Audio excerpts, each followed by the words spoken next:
In Bemis, we had a good church there, pastored by Pastor A.D. Gurley, and my father was the assistant pastor to it.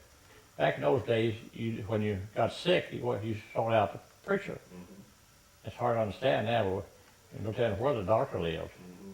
So they'd come get him, and he'd go pray for people. And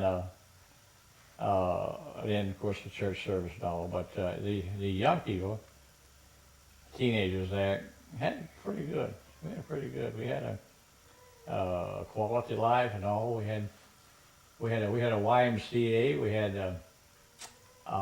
the athletic opportunities. You know, that's where I got started playing softball. I got on the all-star team there.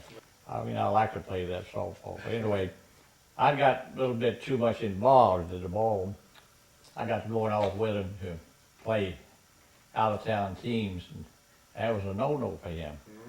And so he got to saying something about it in prison. So I said, well, okay, I'm gonna quit.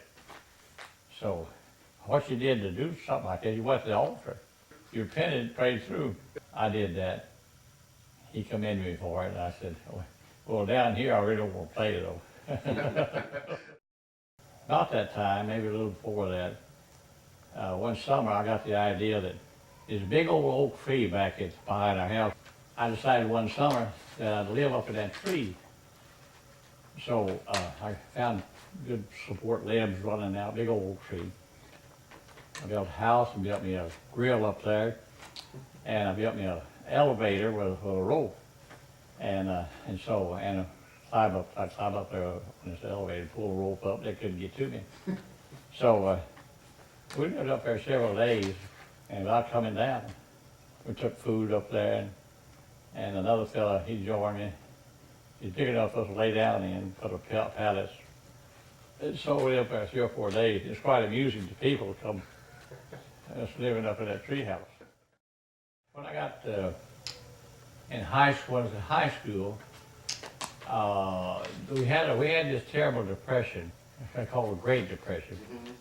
So I got a job on the second shift, 2 to 10, full-time job. Paid me first $14.95, I think, a week. So I was really flying high then. And I walked to high school. It was about a mile to high school. And I remember I'd read my science and my history on the way to school.